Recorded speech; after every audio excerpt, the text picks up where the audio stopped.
अगर आप भी भूतकाल और भविष्य की घटनाओं को बार बार सोच के चिंता से ग्रस्त हो जाते हो और आपको इसकी वजह से डर चारों तरफ से घेर लेता है और आपका दिमाग भी ठीक से काम नहीं करता, तो इसका एक रास्ता है जो आपको सारे डर और चिंता और भय से पूरी तरह से मुक्त कर देगा। एक ऐसा प्राचीन रहस्य जो आज के इस वीडियो में हम आपको कहानियों के माध्यम से बताएंगे।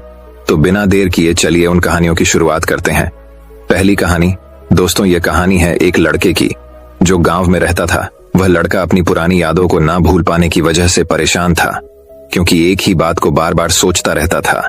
अगर उस लड़के को कोई कुछ कह देता या फिर उसके साथ कुछ थोड़ा सा भी गलत हो जाता तो वह बस उसी एक घटना के बारे में पूरे दिन सोचता रहता था।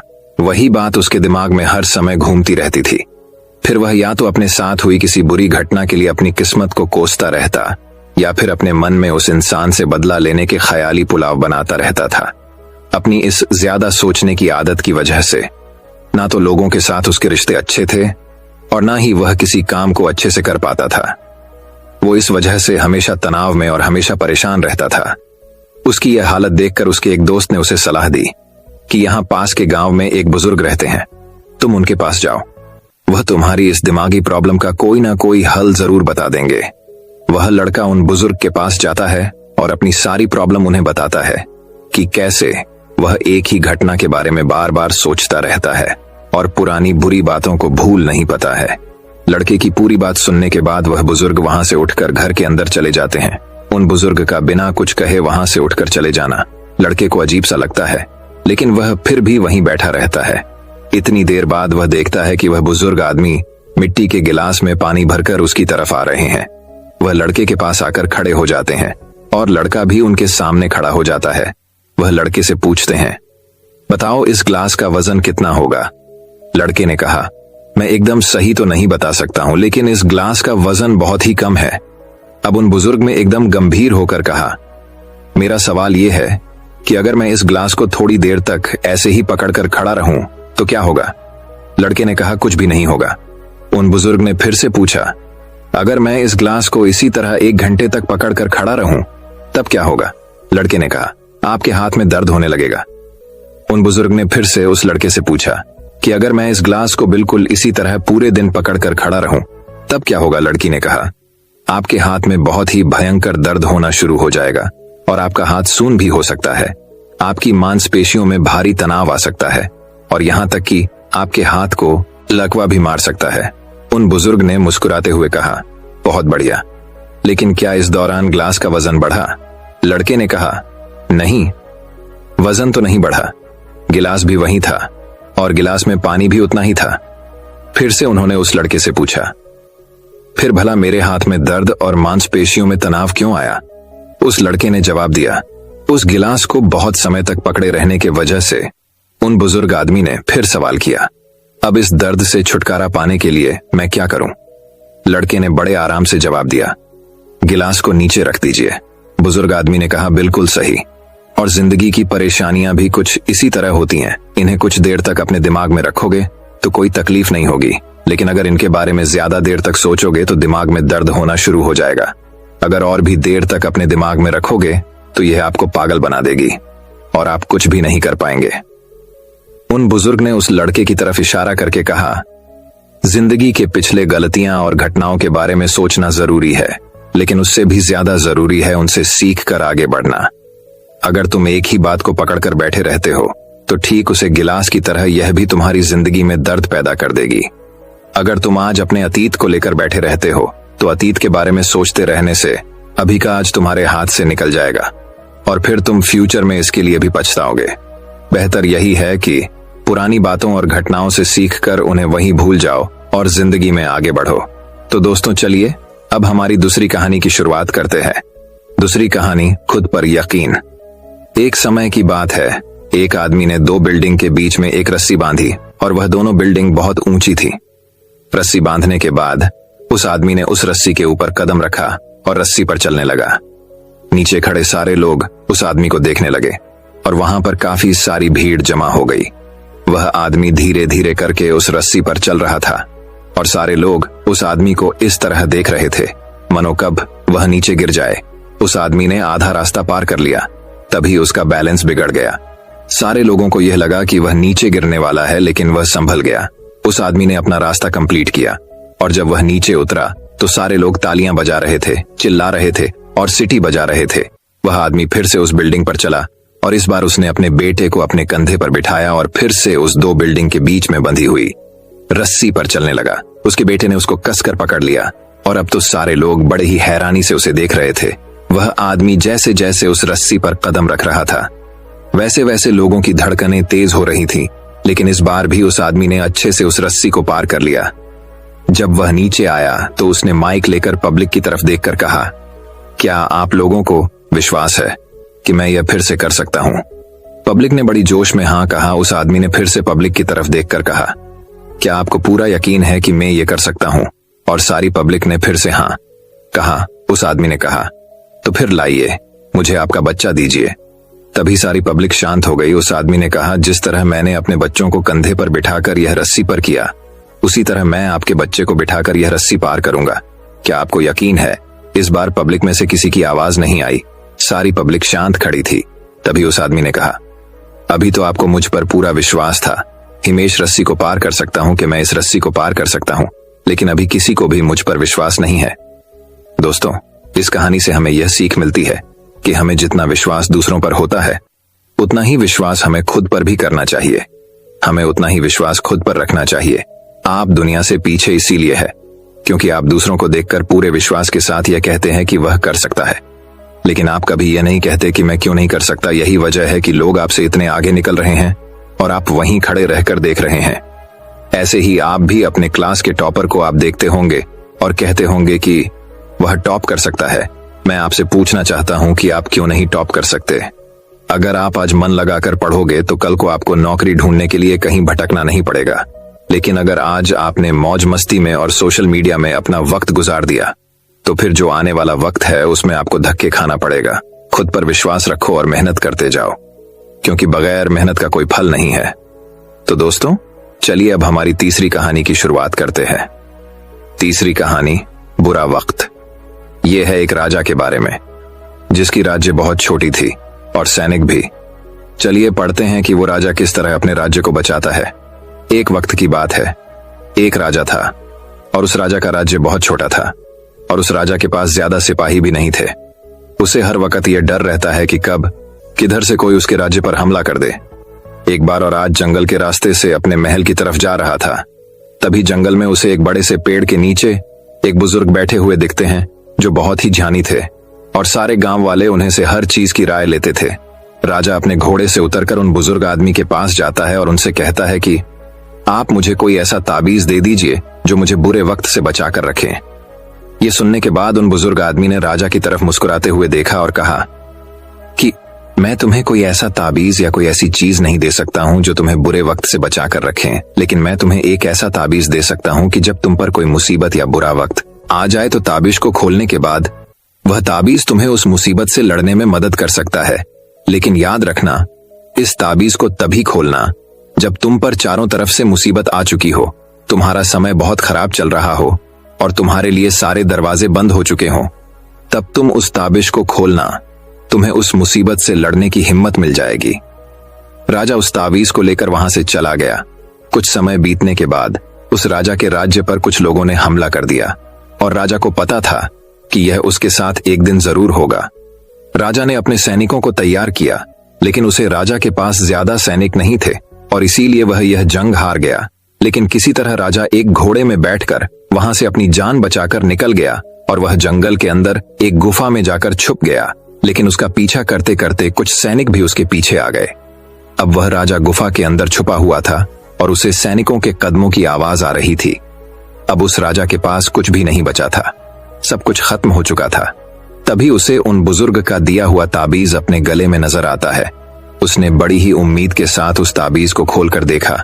उस ताबीज के अंदर उसे एक चिट्ठी देखी जिस पर लिखा हुआ था, यह वक्त भी गुजर जाएगा। यह पढ़कर राजा को कुछ समझ नहीं आया और जब उसने फिर से उसे लाइन को ध्यान से पढ़ा और उसे समझा तो राजा के चेहरे पर एक मुस्कान आ गई, मान लो उसे कोई सहारा मिल गया हो। और फिर उस राजा ने एक गहरी सांस ली और उसने उन सैनिकों का मुकाबला किया और वहां से बच निकला और दूसरे मुल्क में जाकर फिर से उसे राजा ने अपनी सल्तनत कायम की। दोस्तों, कहने को तो ये बहुत ही छोटी लाइन है कि ये वक्त भी गुजर जाएगा, लेकिन इसके अंदर बहुत ही डीप मीनिंग छुपा हुआ है। और जब भी आप कोई मुसीबत में फंस चुके हो, बहुत सारी परेशानी आप पर आ चुकी है, चाहे आप पर बहुत सारा कर्जा हो चुका हो, आपके पास काम नहीं है और आप मेहनत कर रहे हो, लेकिन आपको उसका फल नहीं मिल रहा है और आपको कोई रास्ता नजर नहीं आ रहा है, तब ये लाइन खुद को बोलकर देखना, आपको एक सुकून मिलेगा और आपको ये फील होगा कि जाने दो, आज जो भी मेरी कंडीशन है, कितना भी मेरा वक्त बुरा चल रहा है, लेकिन कल परसों और एक न एक दिन यह वक्त भी गुजर जाएगा और तभी आपको उस मुसीबत से निपटने की हिम्मत मिल जाएगी। और वह कहते हैं ना कि जब आपका अच्छा समय चल रहा हो तो उस टाइम पर शुक्र करो, और जब आपका बुरा वक्त चल रहा हो तो उस टाइम पर सब्र करो, क्योंकि समय अच्छा चल रहा हो या बुरा, वह ज्यादा दिन तक नहीं रहता। और जिंदगी उसे ही कहते हैं जिसमें दुख भी हो और सुख भी, तभी लगता है कि हम जिंदगी जी रहे हैं। तो दोस्तों, चलिए अब हमारी चौथी कहानी की शुरुआत करते हैं। चौथी कहानी गौतम बुद्ध रामदास को एक अद्भुत शिक्षा देते हैं। वो ऐसी कौन सी शिक्षा देते हैं जो कि रामदास को अपने जीवन में बहुत काम आती है, ये जानने के लिए सुनिए ये कहानी। एक दिन गौतम बुद्ध किसी के घर पर भिक्षा मांगने के लिए गए। वो जिसके घर पर गए थे उसका नाम रामदास था। गौतम बुद्ध उसके घर पर जाकर आवाज लगाते हैं और थोड़ी देर बाहर खड़ीते रहते हैं। थोड़ी देर बाद रामदास अंदर से आया। उसने महात्मा बुद्ध से कहा कि क्या बात है। भगवान बुद्ध ने कहा कि मेरे पास कुछ खाने को नहीं है, मैं भिक्षा मांगने निकला हूँ। आपके पास यदि कुछ खाने को हो तो मुझे भिक्षा के रूप में देने की कृपा करें।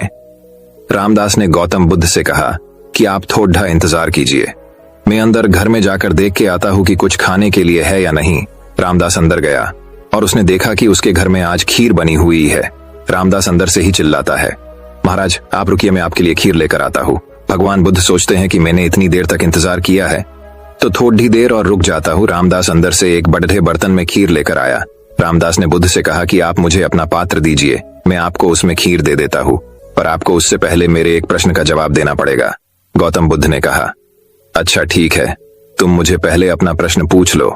रामदास ने कहा, मुझे ईश्वर प्रेम चाहिए, वो मुझे कैसे मिलेगा। रामदास ने यह भी कहा कि मैं इस सवाल का जवाब जानने के लिए बड़े बड़े संतों के पास गया, मैंने बड़े बड़े ग्रंथ पढ़े, किताबें पढ़ी, लेकिन मेरे अंदर नहीं भागवत प्रेम जागा।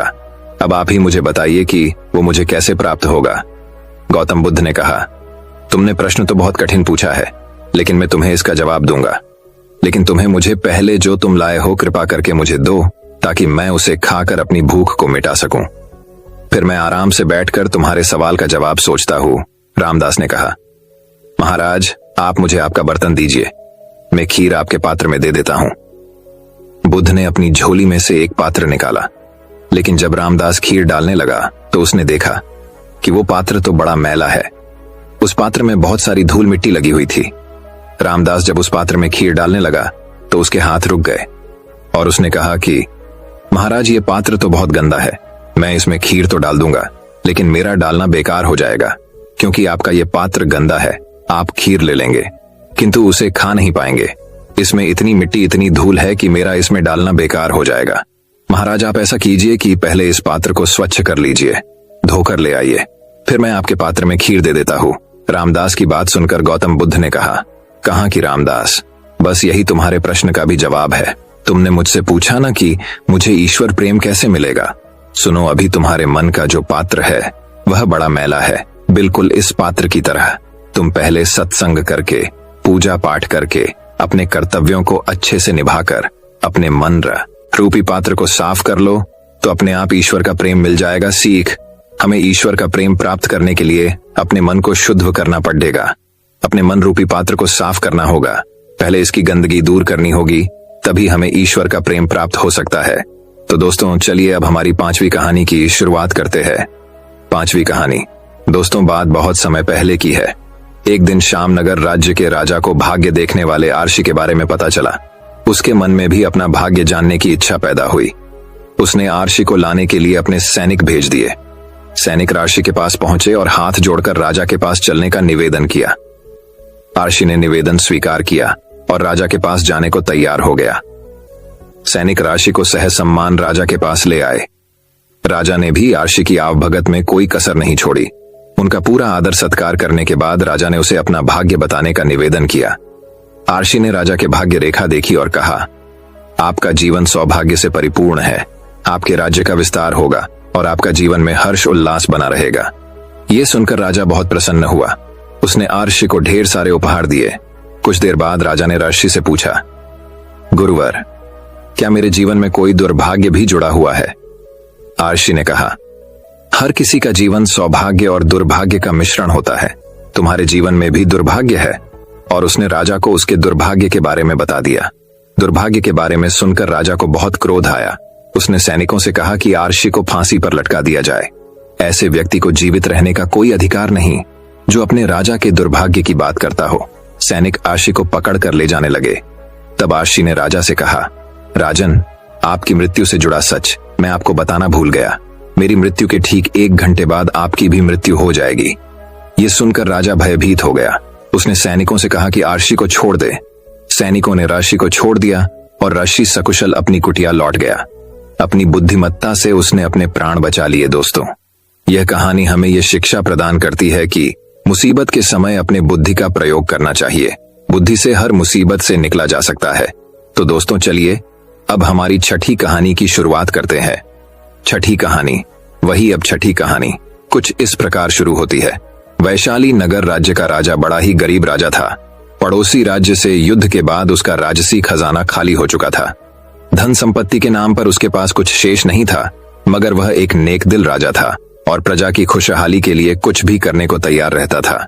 प्रजा अपनी समस्याएं लेकर उसके पास आती, वह उन्हें ध्यान से सुनता और अपने सामर्थ्य अनुसार उनका निराकरण करने का प्रयास करता। उसके दयालु और नेक स्वभाव के कारण प्रजा उससे बहुत प्रेम करती थी।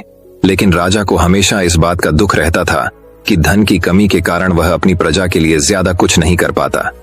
एक दिन उसके राज्य में एक साधु आया। लंबी यात्रा के कारण वह भूख प्यास से बेहाल हो चुका था और रास्ते के किनारे निढाल होकर बैठा हुआ था। उसी समय राजा रोज की तरह प्रजा की स्थिति जानने के लिए भ्रमण पर निकला। उसकी दृष्टि उस साधु पर पड़ी। वह उसके पास गया और उसका हाल पूछा। साधु ने कहा कि उसे जोरों की भूख लगी है। राजा उसे अपने महल ले गया और उसे भोजन करवाया।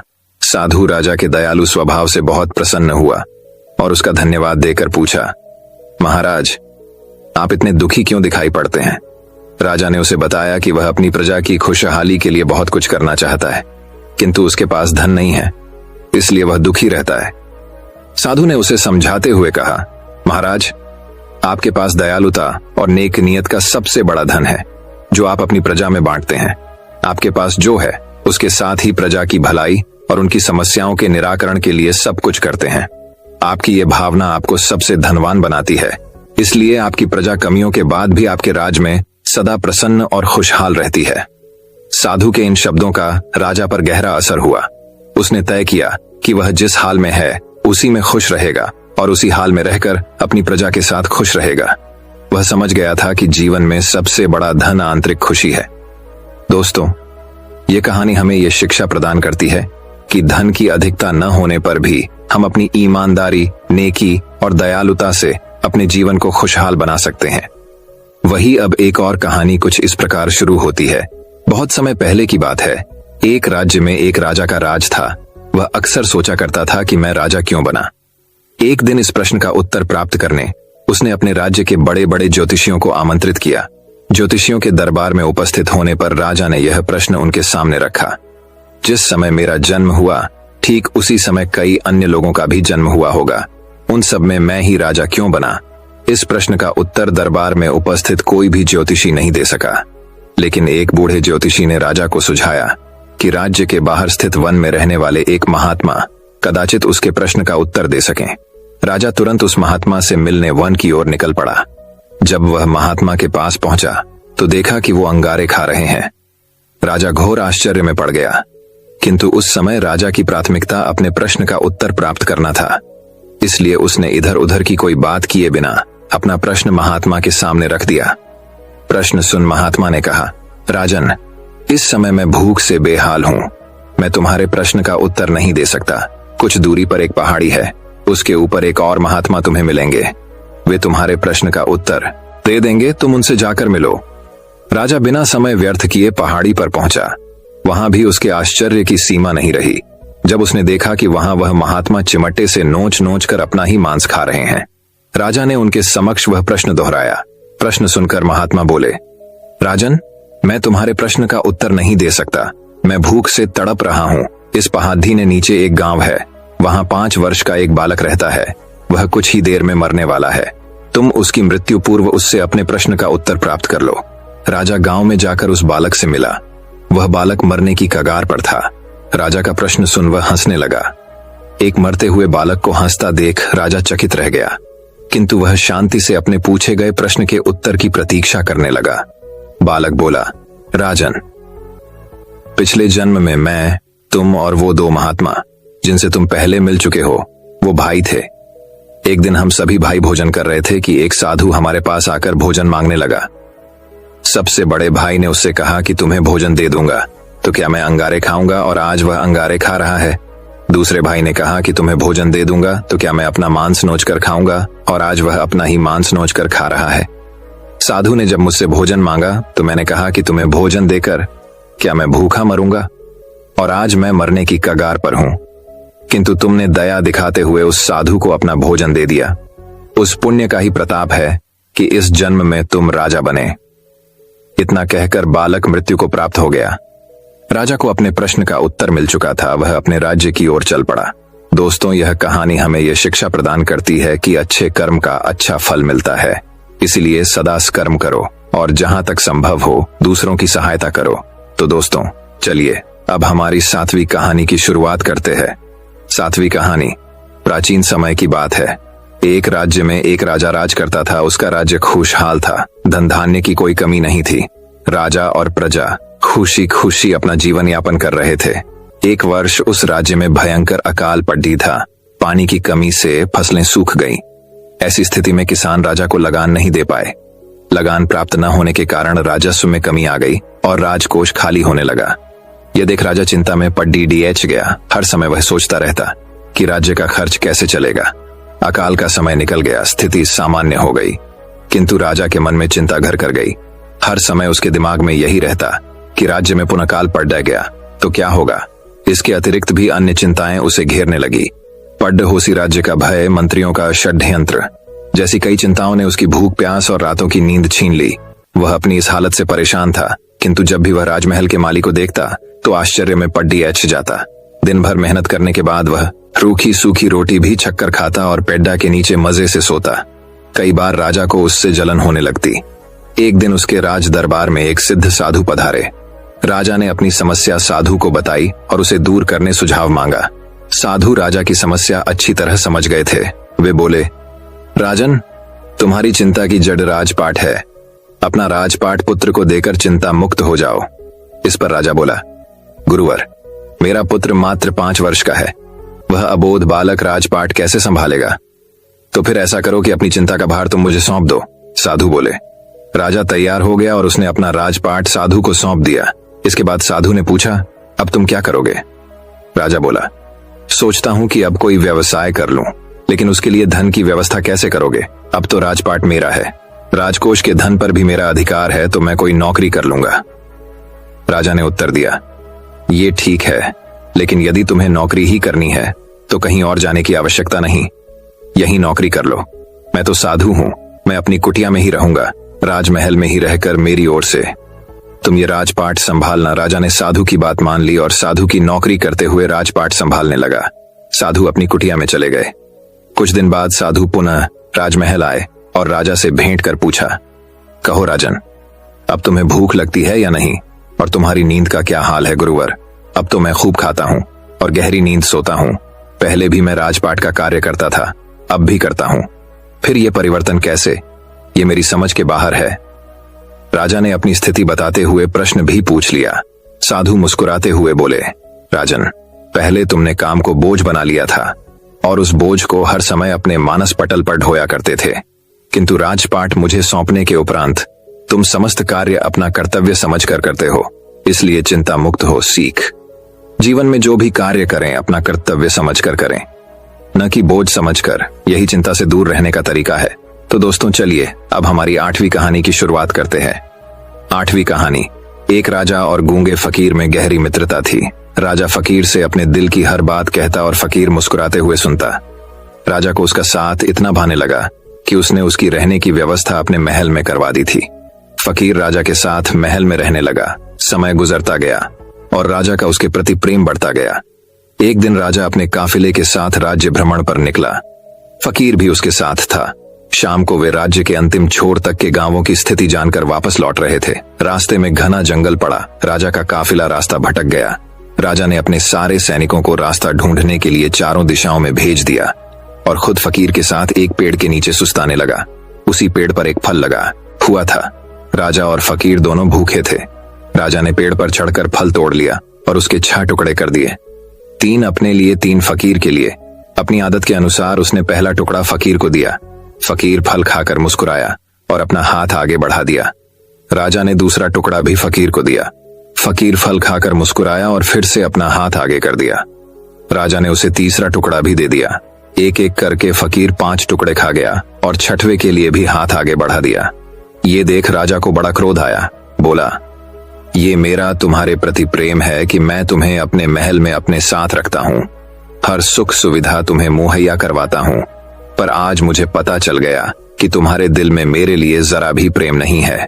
भूखा मैं भी हूँ, किंतु तुम इतने स्वार्थी हो कि सारा फल खुद खा जाना चाहते हो। तुम्हारी असलियत में जान गया। आज से हमारी दोस्ती खत्म। अभी इसी वक्त मेरी नजरों से दूर चले जाओ। फकीर चला गया। फकीर के जाने के बाद राजा फल का आखिरी टुकड़ा खाने लगा, लेकिन फल को चबाते ही उसने फल थूक दिया। फल इतना कड़वा था कि उसे खाया ही नहीं जा सकता था। राजा को समझ आ गया कि फकीर क्यों सारे टुकड़े मांगकर खा जाना चाहता था, और यह भी कि उसका प्रेम कितना गहरा था। राजा की दी हर चीज वह खुशी खुशी स्वीकार करता था और सदा मुस्कुराते रहता था। इसलिए जब राजा ने उसे फल दिया तो वह भी स्वीकार किया और कड़वा होने के बावजूद मुस्कुराते हुए खा गया। वह सारे टुकड़े इसलिए मांगकर खा जाना चाहता था ताकि राजा को इस बात का पता न चल सके कि वह साधु को कड़वा फल खिला रहा है। जब राजा के दिए मीठे फल उसने खुशी खुशी खाए थे तो कड़वा क्यों न खाता। ये बात समझ में आने पर राजा पछताने लगा, मगर अब देर हो चुकी थी। अपने संदेह के कारण वह अपना परम मित्र को छुका था। सीख दोस्तों, सच्चा दोस्त कभी आपका बुरा नहीं चाहेगा, वह आपको रोकेगा भी। तो आपके भले के लिए सच्ची दोस्ती हमेशा सहेज कर दोस्ती के फल में संदेह का कीड़ा लग जाए तो उसे खराब होते देर नहीं लगती। इसलिए जब भी दोस्ती करें भरोसे की नींव पर करें। तो दोस्तों चलिए अब हमारी 9वीं कहानी की शुरुआत करते हैं। 9वीं कहानी। एक बार की बात है, यूनान के सम्राट किसी बात पर अपने वजीर से नाराज हो गए। नाराजगी में उन्होंने वजीर के लिए फांसी की सजा का ऐलान कर दिया। फांसी का समय शाम के 6 बजे मुकर्रर किया गया। फांसी की सजा दिए जाते समय वजीर दरबार में उपस्थित नहीं था। सम्राट ने सैनिकों को आदेश दिया, जाओ जाकर वजीर को बता दो कि शाम को ठीक बजे उसे फांसी पर लटका दिया जाएगा। सम्राट का आदेश मान सैनिक की एक टकदर वजीर के घर पहुंची। उसके घर को चारों ओर से घेर लिया गया। कुछ सैनिक घर के अंदर गए। अंदर जाने पर उन्होंने देखा कि वहां तो जश्न का माहौल है। उस दिन वजीर का जन्मदिन था। उसके घर पर रिश्तेदारों और दोस्तों की चहल पहल थी। संगीत बज रहा है, नाच गाना चल रहा था। पूरे घर में पकवान की खुशबू फैल रही थी।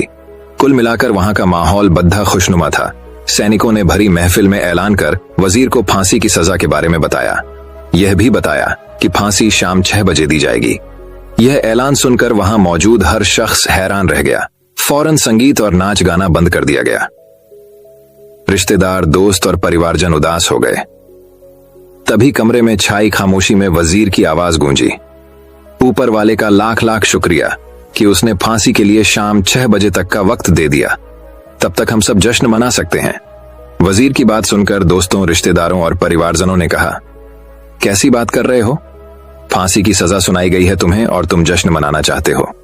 वजीर ने किसी तरह सबको समझाया और जश्न फिर से शुरू करवाया। दोस्त उदास थे, लेकिन वजीर की खुशी के लिए जश्न में शामिल हो गए। यह खबर सैनिकों द्वारा सम्राट तक पहुंचाई गई। सम्राट पूरा माजरा जानने वजीर के घर पहुंच गया। वहां पहुंचकर जब उसने सबको जश्न मानते हुए देखा तो वह भी दंग रह गया। उसने वजीर से कहा, तुम पागल हो गए हो क्या? शाम 6 बजे तुम्हें फांसी पर लटका दिया जाएगा और तुम जश्न मना रहे हो। वजीर बद्दे ही अदब से बोला, हुजूर आपका बहुत बहुत शुक्रिया कि आपने फांसी का वक्त शाम 6 बजे मुकर्रर किया। इस तरह मुझे शाम 6 बजे तक का वक्त मिल सका। यदि आप मुझे ये वक्त न देते तो मैं अपने परिवार, दोस्तों और रिश्तेदारों के साथ जश्न कैसे मना पाता। फांसी पर लटकने के पहले मेरे पास शाम तक का वक्त है। ये मैं क्यों जाया करूं? मेरे पास जितना भी वक्त है उसे मैं खुशी खुशी गुजारना चाहता हूं। ये बात सुनकर राजा ने वजीर को गले लगा लिया और कहा, जिस इंसान को वक्त की कदर है, जो जिंदगी का हर लम्हा खुशी खुशी गुजारना चाहता है, उसे मौत कैसे दी जा सकती है? उसे जीने का पूरा हक है। तुम्हारी बातों ने हमारा दिल खुश कर दिया। तुम्हारी फांसी की सजा माफ की जाती है। सीख, जिंदगी खूबसूरत है, इसका हर लम्हा खुशी के साथ गुजारें। ये जरूर है कि जिंदगी में कई बार मुश्किलों भरा वक्त सामने आखद्धा होता है और हम परेशान हो जाते हैं। ऐसे में हम जिंदगी जीना ही छोड़ देते हैं।